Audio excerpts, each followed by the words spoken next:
जय श्री कृष्णा। प्यारे बच्चों, आपको मेरा ढेर सारा प्यार और आपके बड़ों को मेरा नमस्कार। मैं प्रीति चिंडल आपसे कुछ कहने आई हूँ, बल्कि आपको एक ऐसी बुक से मिलवाने आई हूँ जो बुक आपके हर प्रॉब्लम का सॉल्यूशन है। आपकी हर द्विधा मनस्थिति में आपको सलाहकार है। ऐसी बुक जो आपके मन को बिल्कुल शांत और खुश करने वाली है। ऐसी मैजिकल बुक है। शायद आपने गेस कर लिया होगा कि मैं किस बुक की बात कर रही हूँ। आपकी द्विधा मनस्थिति का सॉल्यूशन। द्विधा मनस्थिति यानी जब भी आपको लगता है कि मुझे क्या करना चाहिए, मैं इस कंफ्यूजन में हूँ कि मुझे क्यों आज क्या ये करूँ वो करूँ, या मैं ये करूँ तो गलत हूँ सही हूँ, तो ये सारी चीज़ों का सरल और सटीक उपाय आपको सिर्फ एक ही बुक में मिल सकता है।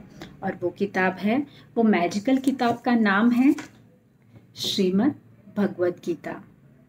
जी हाँ, श्रीमद् भगवद गीता एक ऐसा ग्रंथ, एक ऐसी किताब जो युद्ध क्षेत्र में कही गई है, जिसे भगवान श्री कृष्ण ने स्वयं कहा है, जिसमें छोटे से लेके बड़ों के जीवन का सही मार्ग बतलाया गया है।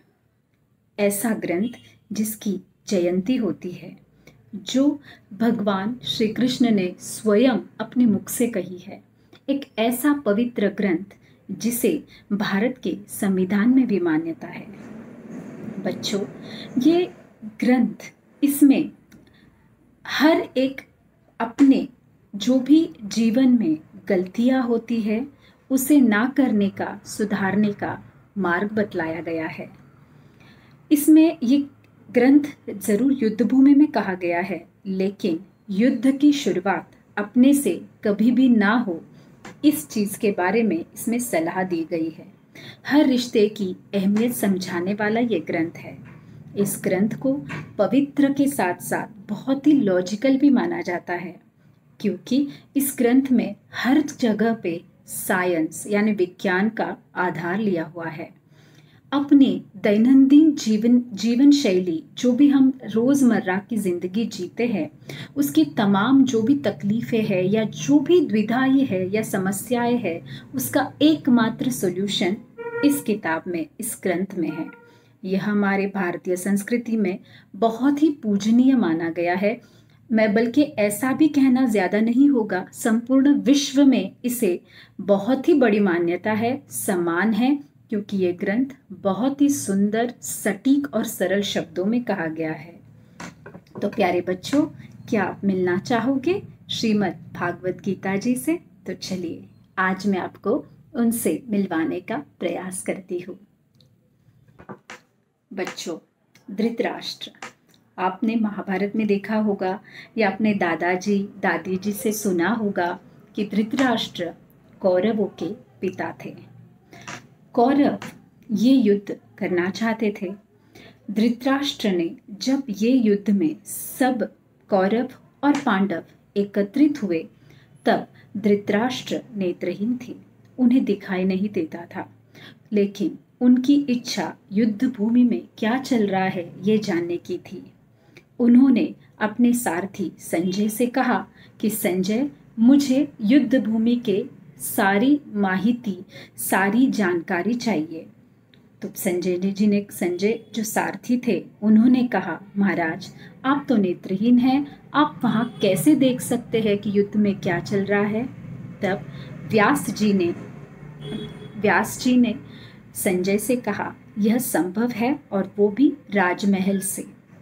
तो संजय को दिव्य दृष्टि दी गई। दिव्य दृष्टि यानी अभी जो हम कहते हैं वेब कैमरा है, कैमराज है, जो हम दूर होने वाले क्रिकेट मैच का लाइव प्रसारण अपने घर के टीवी पे देख सकते हैं। तो ये जो टेक्निक है, ये तब की है, ये तब इस टेक्निक को तब आजमाया गया था।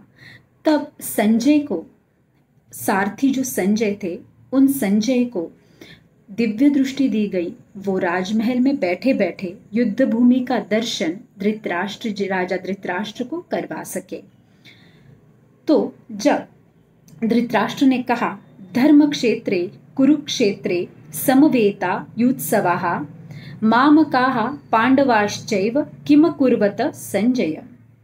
धृतराष्ट्र बोले, संजय, मेरे पुत्र और पांडव पुत्र युद्ध भूमि में क्या कर रहे हैं मुझे बताइए।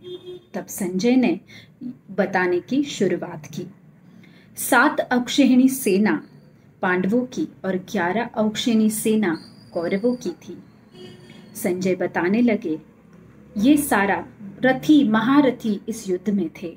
आप सभी ने महाभारत में देखा होगा ना बच्चों, भीष्म पितामह, गुरु द्रोणाचार्य, काफी सारे बड़े बड़े बलवान से स्ट्रॉन्ग वाले योद्धा उस युद्ध भूमि में थे। और आपको तो इनके रिलेशंस भी पता है। तो ये सारे वहां पे युद्ध भूमि में थे। संजय एक एक करके महाराज को बताने लगे कि कौन कहाँ पे है। तभी संजय की नजर अर्जुन पर जाती है। आपको पता है ना, अर्जुन अब सभी के फेवरेट होंगे, श्रेष्ठ धनुर्धर, जो कि बहुत अच्छे से धनुष बाण चलाते थे।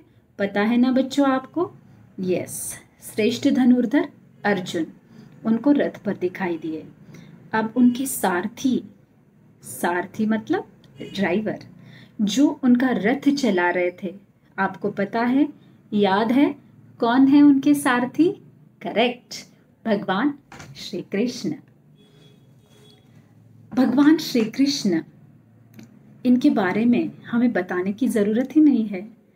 वह माधव, वो बंसी बजैया है, लेकिन बहुत ही श्रेष्ठ और महान ईश्वर परमेश्वर, जिन्होंने धरती पर मनुष्य रूप लिया था। ये सब चीज़ आपको पता है। परमेश्वर जो पूरी दुनिया चलाते हैं, जिन्हें हर प्राणी हर जीव बड़े बड़े भगवान ईश्वर वंदन करते हैं, ऐसे महा ईश्वर भगवान श्री कृष्ण जो अपने प्यारे सखा अर्जुन के सारथी बने हुए थे। बच्चों, इससे हमें ये सीख मिलती है कि जब भी हमारा दोस्त मुश्किल में हो या हमारे दोस्त को हमारी ज़रूरत हो, तो हमें हमेशा तैयार होना चाहिए। हम हमारे दोस्त के बराबरी के होने चाहिए, ना कि हमारे मन में ये रहे कि मैं यहाँ क्या करूँ, मैं वहाँ क्या करूँ, मैं ये छोटा काम क्यों करूँ। दोस्त के लिए हमें हमेशा तत्पर और तैयार होना चाहिए। फिर किसी भी प्रकार की मदद हमारे दोस्त की हो, हमें ज़रूर करनी चाहिए। भगवान श्री कृष्ण गीता में यह बहुत बड़ा संदेश देते हैं कि दोस्त के लिए भगवान अर्जुन के अपने दोस्त के सारथी यानी ड्राइवर बन गए थे। तो ये बहुत बड़ी अपने आप में सीख मिलती है भगवद गीता से। देखिए बच्चों, कितना बड़ा संदेश दिया है ना हमें भगवान ने, बिल्कुल सरल और छोटे से शब्दों में। मान रहे हो ना आप? ताने लगे महाराज से। अर्जुन श्री कृष्ण जी से कहते हैं, सेनयोरु भयोर्मध्ये रथम स्थापय में अच्युत। अच्युत मतलब केशव। श्री कृष्ण, मेरा रथ मध्य में ले जाइए, मुझे देखना है कि इस युद्ध में कौन कौन है। तो भगवान श्री कृष्ण उनका रथ बिल्कुल सभी सेनाओं के युद्ध भूमि के बीचों बीच ले चलते हैं।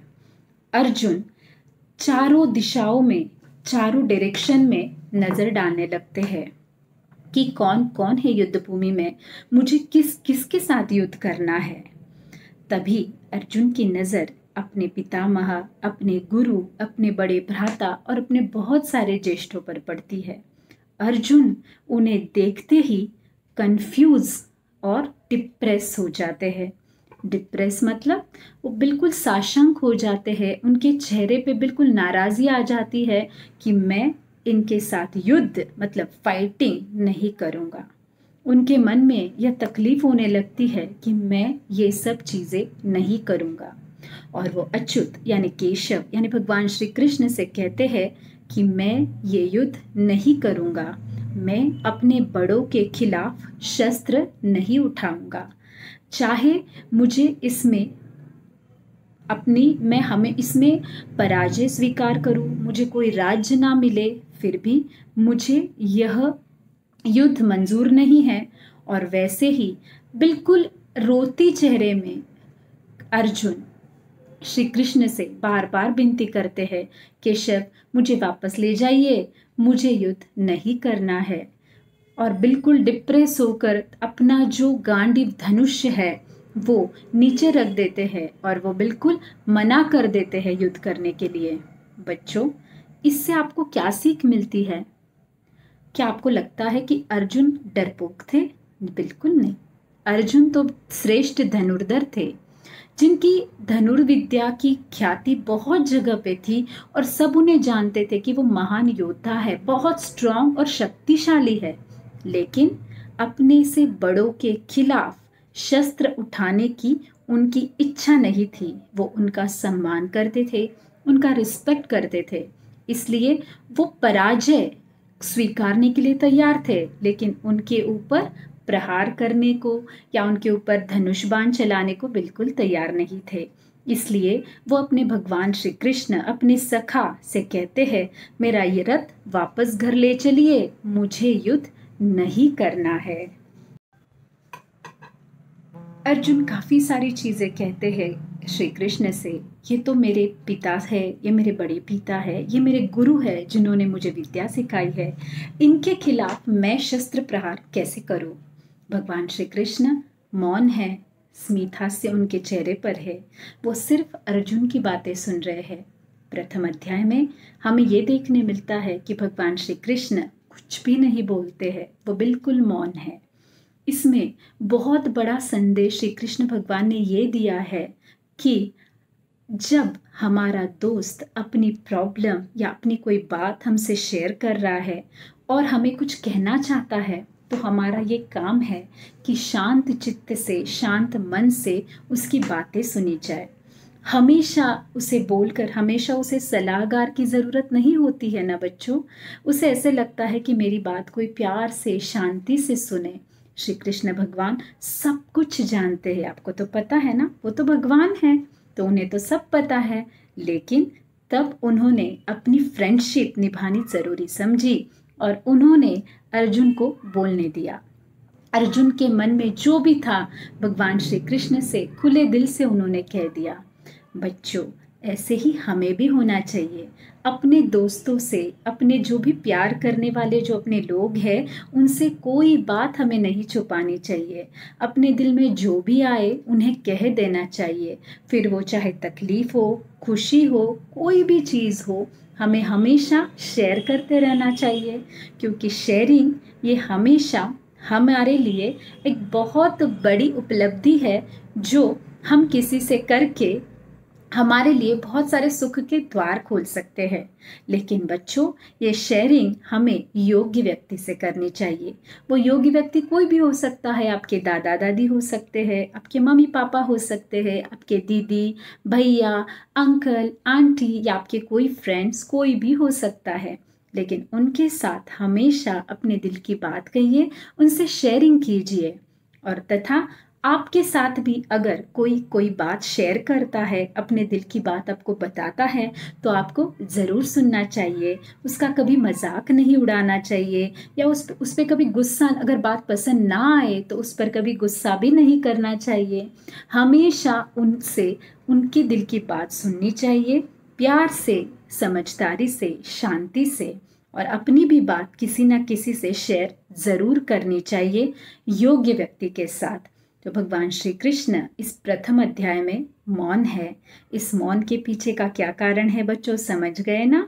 अपने प्यारे सखा अर्जुन को वो बोलने दे रहे हैं, उनके दिल की बात खुले मन से सुनना चाह रहे हैं। इसलिए भगवान श्री कृष्ण सब कुछ जानते हुए भी पहले अध्याय में मौन है। प्यारे बच्चों, ये प्रथम अध्याय हमें काफ़ी कुछ सिखा के जाता है। ऐसी बहुत सारी चीज़ें इस पवित्र श्रीमद् भगवद गीता ग्रंथ में है जो हमें जिंदगी का बहुत बड़ा ज्ञान, शांति, मार्ग, हर चीज़ का सॉल्यूशन देगा। बच्चों, हमारा गीता परिवार की तरफ से एक ही प्रयास है कि ये भगवद गीता आप तक पहुंची जाए।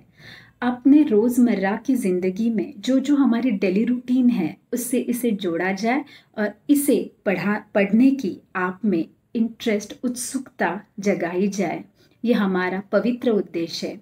अगर इस श्रीमद् भगवद गीता के विवेचन में अगर मुझसे कोई गलती हुई है, ये बहुत बड़ा शिव धनुष्य है जिसे उठाने का मैं सिर्फ प्रयास कर सकती हूँ। अगर इसमें कोई त्रुटि हो तो मुझे क्षमा कर दीजिए। मेरा इसके पीछे का उद्देश्य बहुत ही पवित्र और आपके भलाई का है। धन्यवाद बच्चों, इसकी रिवीजन ज़रूर करना और इसके मार्ग पर ज़रूर चलना। मिलते हैं दूसरे अध्याय में। जय श्री कृष्ण।